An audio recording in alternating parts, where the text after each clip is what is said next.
मान्य सरिता गिरी के छ तपाईको संक्षिप्तमा राख्नु त।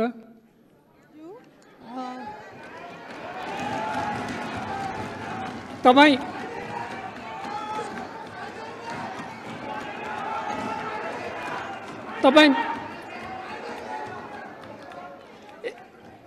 प्रतिनिधि सभा नियमावली 2075 को नियम 112 मा उल्लेख भएका संशोधन सम्बन्धी शर्त पूरा नभएकोले तपाईको संशोधन सूचनालाई अस्वीकृत गरिएको छ। तसर्थ तपाई बस्नुस्।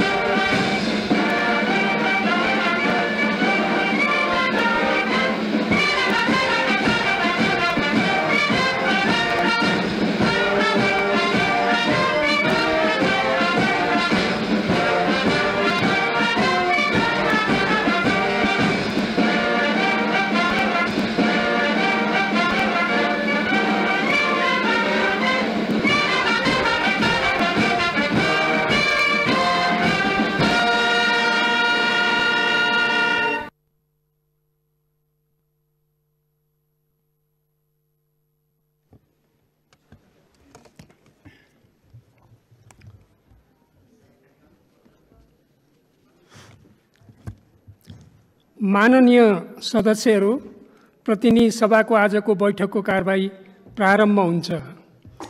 सर्वप्रथम माननीय कानुन न्याय तथा संसदीय मामिला मन्त्री डाक्टर शिवमाया तुम्बा आम्फेलाई नेपालको संविधान दोस्रो संशोधन विधेयक 2077 माथिको दफावार छलफल सदनमा गरियोस् भन्ने प्रस्ताव प्रस्तुत गर्न अनुमति दिन्छु।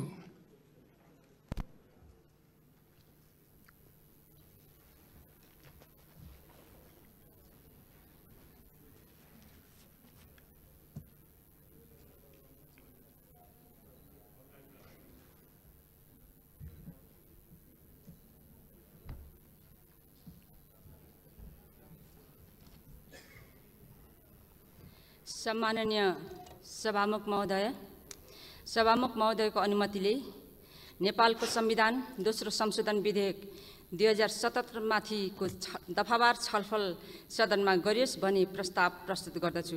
धन्यवाद।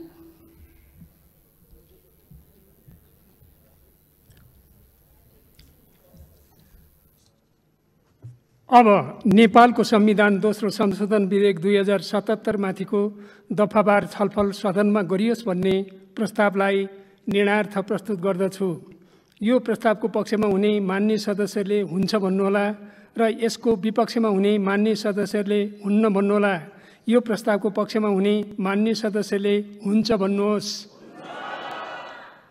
यसको विपक्षमा हुने मान्य सदस्यले हुन्न भन्नुहोस्। हुन्न भन्ने आवाज सुनिएन। तसर्थ नेपालको संविधान दोस्रो संशोधन विधेयक 2077 माथिको दफावार छलफल सदनमा गरियोस् भन्ने प्रस्ताव सर्वसम्मतिले स्वीकृत भएको घोषणा गर्दछु।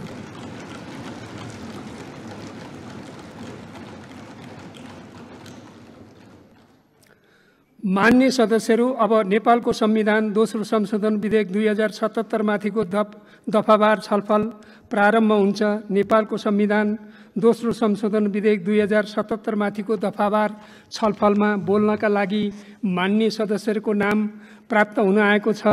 सर्वप्रथम मान्य श्री पुष्पकमल दाहाल प्रचण्ड।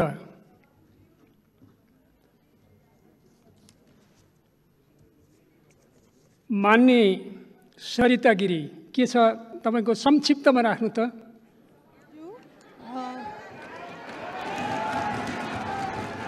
तपाईं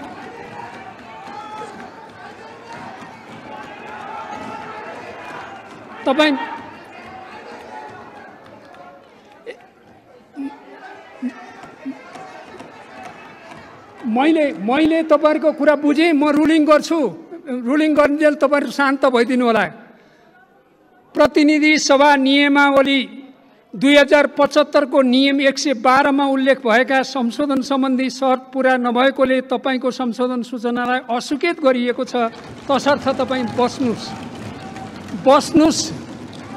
मैले समय दिएको छैन, तपाई बस्नुस्। मैले समय यहाँ बोल्नका लागि दिइसकेको छ। बस्नुस्, मैले रुलिङ गरिसकेँ। मैले स्वीकृत गरेको जानकारी दिएँ। तपाईँ बस्नुहोस्। माननीय सदस्य अगाडि जानुहोस्।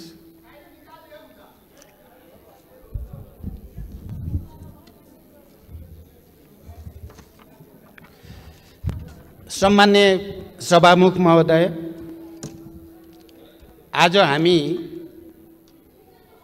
संविधान संशोधनको अत्यन्त महत्त्वपूर्ण र संवेदनशील विषयमा निर्णय गर्नको लागि संसदको यो गरिमामय सदनमा उपस्थित भएका छौँ। केही वर्षदेखि मुख्यतः नेपालमा शान्ति र परिवर्तनको एउटा नयाँ युगलाई जन्म दिने प्रक्रियामा नेपाली जनताले, नेपालका राजनीतिक दलहरू र नेताहरूले एउटा नयाँ संस्कृति र परम्पराको विकास गरेका छन्। त्यो हो राष्ट्रिय महत्त्वका, ऐतिहासिक महत्त्वका र दूरगामी महत्त्वका विषयहरूमा सहमति र समझदारीबाट अगाडि जाने, राष्ट्रलाई निकास दिने र गति दिने यो एउटा नयाँ संस्कृतिको रूपमा नै विकास भएर आएको छ। हामीले विगतमा शान्ति प्रक्रियाको सन्दर्भमा, संविधान निर्माण प्रक्रियाको सन्दर्भमा होस् या देशमा हुने विभिन्न प्राकृतिक विपदाहरूको सामना गर्ने सन्दर्भमा, खास गरी विनाशकारी भूकम्पबाट उत्पन्न परिस्थितिको सामना गर्ने सन्दर्भमा पनि हामी सबैले राष्ट्रिय जिम्मेवारीका साथ, अत्यन्त संवेदनशीलताका साथ सहमति, सहकार्यद्वारा जनतालाई राहत दिने, नेतृत्व गर्ने परम्परा जस्तै बसालेका छौँ र त्यही प्रक्रियाको एउटा अत्यन्त महत्त्वपूर्ण नयाँ कडीका रूपमा आज हामी दोस्रो संविधान संशोधनको यो घडीमा आइपुगेका छौँ। खास गरी देशको भौगोलिक अखण्डतासँग सम्बन्धित विषयमा हामी हिजो राजतन्त्र, खास गरी निरङ्कुश पञ्चायती तानाशाहीको प्रारम्भिक दिनमा राजतन्त्रले गुमाएको भूमि गणतन्त्रले फिर्ता लिने ठाउँमा हामी आइपुगेका छौँ र त्यो गर्वको साथ राजतन्त्रले गुमायो, गणतन्त्रले लिँदैछ। त्यो ऐतिहासिक गौरव हाम्रो यो सदनलाई प्राप्त हुँदैछ र हामी त्यो प्रक्रियाको नयाँ कडीको रूपमा संविधान संशोधनको यो प्रक्रियामा उपस्थित छौँ। म पनि आम नेपाली जनतासँगै, नेपालका सबै राजनीतिक दलहरूसँगै, नागरिक समाजसँगै म गर्व व्यक्त गर्न चाहन्छु, सबैसँग एकैबद्धता प्रकट गर्न चाहन्छु र हामीले यो समस्याको समाधान पनि, मलाई विश्वास छ, हामी यसको अन्तिम निर्णयमा पुग्ने बेलासम्म जसरी यो विषयमा हामी प्रस्ताव प्रस्तुत गर्दा सर्वसम्मति हामीले जनाएका छौँ, निर्णयमा पनि सर्वसम्मति हुने विश्वास पनि म व्यक्त गर्न चाहन्छु र यो राष्ट्रिय एकताको निम्ति यो सम्मानित सदनका सबै प्रतिनिधित्व गर्ने राजनीतिक दल, नेताहरू र माननीय सदस्यहरू प्रति हार्दिक धन्यवाद मेरो दलको तर्फबाट र मेरो तर्फबाट व्यक्त गर्न चाहन्छु र आउने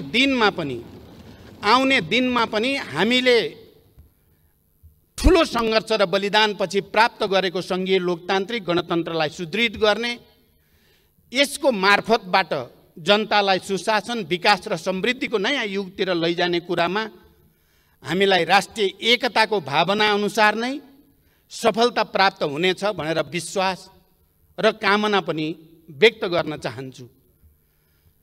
मैले अहिले यो विषयमा धेरै लामो कुरा गर्नुभन्दा पनि म के भन्न चाहन्छु भने नेपालको राजनीतिक परिवर्तनको ऐतिहासिक प्रक्रियामा हामीले दुईटा मूलभूत चुनौतीहरूको सामना गर्नु थियो। नेपाली जनताले, नेपालको राजनीतिक आन्दोलनले एकातिर सामन्ती निरङ्कुश तन्त्र र त्यसद्वारा जन्माइएका आर्थिक, राजनैतिक, सामाजिक, सांस्कृतिक विसङ्गतिहरूका विरुद्ध लड्नु थियो हामीले।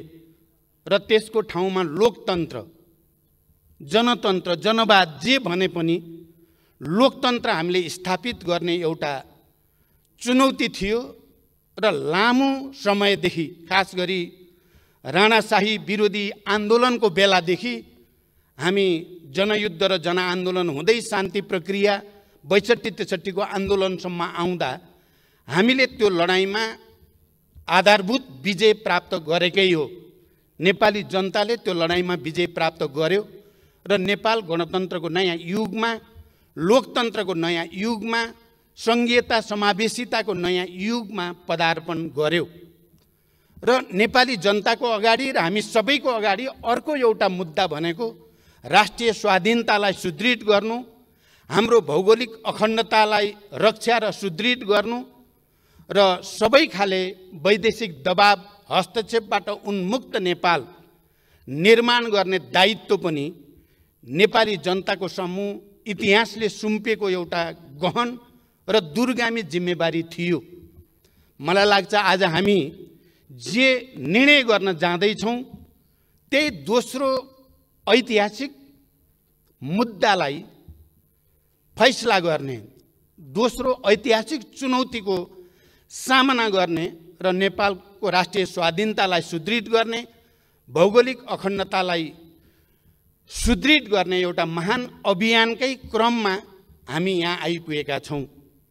यहाँ अस्ति सम्माननीय प्रधानमन्त्रीले रोस्टमबाट बोल्दै गर्दा यो विषय कुनै पार्टी विशेषको मात्रै विषय होइन, कुनै नेता विशेषको मात्रै विषय होइन, यहाँ सदनमा भएका सबै राजनीतिक दलहरूको विषय हो र त्यतिको मात्रै पनि होइन, यो आम नेपाली जनताको पनि विषय हो। त्यसकारण यसमा कसैले जस लिने या अपजस दिने भन्दा पनि यो ऐतिहासिक महाअभियानलाई सफल पार्ने लामो समयदेखि नेपाली जनताले गर्दै आएको प्रयत्नको केन्द्रीकृत अभिव्यक्तिको रूपमा, किनकि लामो समयदेखि यो सङ्घर्ष बहस चल्दै आएको थियो र त्यो बहसको एउटा केन्द्रीकरणको रूपमा अहिले यहाँ आइपुग्दा हामी देशको गुमेको भूभाग फिर्ता लिने प्रक्रियाको एउटा नयाँ चरणमा हामी आइपुगेका हौँ। आज यो विषयलाई, यति संवेदनशील गम्भीर राष्ट्रिय विषयलाई सहमति बनाउँदै, किनकि बीचबीचमा हामी सबैलाई थाहा छ सर्वदलीय बैठकहरू बस्दै सहमतिको निम्ति प्रयासहरू गर्दै र यो विषयको गाम्भीर्यता र जिम्मेवारी र संवेदनशीलता अनुसार नै राष्ट्रिय समझदारी बनाउँदै अहिले सरकारले यसलाई संविधान संशोधनद्वारा हाम्रो नक्सा जसरी संविधानमा लोगोको रूपमा, प्रतीकको रूपमा इङ्गित छ त्यसलाई सच्याउने पहल कदमी जो गर्यो त्यसको लागि म सम्माननीय प्रधानमन्त्री नेपाल सरकारलाई विशेष धन्यवाद भन्न चाहन्छु र यसमा साथ दिने सबै राजनीतिक दलहरू, नागरिक समाज र आम नेपाली जनतालाई पनि म हृदयदेखि आभार प्रकट गर्न चाहन्छु, बधाई भन्न चाहन्छु र धन्यवाद भन्न चाहन्छु।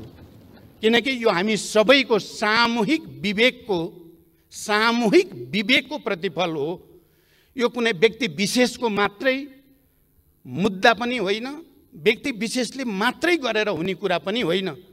मैले केही समय पहिले मात्रै यो विषय, खास गरी नेपालको नक्सासँग सम्बन्धित विषय सदनमा सरकारले दर्ता गरिसकेपछि, संशोधन प्रस्ताव दर्ता गरिसकेपछि मैले प्रधानमन्त्रीजीलाई विशेष सुझाव दिन आवश्यक ठाने र म बालुवाटार गएको थिएँ। म प्रधानमन्त्रीलाई यही भन्न कि यो विषय धेरै गम्भीर छ, संवेदनशील पनि छ, राष्ट्रिय महत्त्वको छ, दूरगामी छ। त्यसकारण देशका सबै राष्ट्रिय राजनीतिक दलहरूको बीचमा गम्भीर अन्तर्क्रिया, संवाद, छलफल जरुरी छ र एउटा राष्ट्रिय सहमति बनाएर मात्रै यस्ता मुद्दाहरूलाई एउटा टुङ्गोमा पुर्याउन उचित हुन्छ भन्ने सुझाव दिन म गएको थिएँ। प्रधानमन्त्रीजी पनि सर्वदलीय बैठक बसाउने निर्णयमा मनमनमा पुग्नु भएको रहेछ र मलाई भन्नुभयो सर्वदलीय बैठक बस्नु पर्यो, तपाईसँग सल्लाह गर्न खोजेको भन्नुभयो। यो त बडो टेलिप्याथी भए जस्तो भयो। म त्यही सुझाव तपाईँलाई राख्न आएको। तपाईँले पनि सर्वदलीय बैठक भन्नुभयो, यो त बडो गजबको चाहिँ कोइन्सिडेन्स जस्तो, संयोग जस्तो पनि भयो भनेर मैले भने। र त्यो सर्वदलीय बैठकमा मैले एउटा कुरा के भनेको थिएँ भने राष्ट्रिय स्वाधीनताको सुदृढीकरणका सम्बन्धमा, भौगोलिक अखण्डताको रक्षाका सन्दर्भमा नेपालले खास गरी 2046 सालको ऐतिहासिक जनआन्दोलनपछि पञ्चायती तानाशाहीका विरुद्ध लामो सङ्घर्ष, झन्डै 30 वर्ष लामो सशस्त्र शान्तिपूर्ण धेरै खाले सङ्घर्ष र बलिदानपछि जुन परिवर्तन आयो र परिवर्तनपछि जति सरकारहरू बने ती सबै सरकारले भारतसँग वार्ता संवाद गर्दा प्राय सबैले हिजोका असमान सन्धि सम्झौताको पुनरावलोकन, परिवर्तनका बारेमा कुरा उठाउने गरेको र 62-63 को आन्दोलनपछि जति पनि प्रधानमन्त्रीहरू बनियो, हामी सबैले एउटा मात्र होइन सबैले नै जुनसुकै राजनीतिक दलको तर्फबाट प्रधानमन्त्री भए पनि ती सबै प्रधानमन्त्रीहरूले नेपालको भूगोलको सम्बन्धमा, नेपालको सिमानाको सम्बन्धमा बडो गम्भीर ढङ्गले प्रश्नहरू उठाएको र संयुक्त वक्तव्यमा या समझदारीहरूमा भारत सरकारसँग ती विषयहरू उल्लेख हुने गरेको इतिहास बडो प्रष्टसँग देखिएको छ। मैले ती सर्वदलीय बैठकमा भन्ने पनि गरेको थिएँ।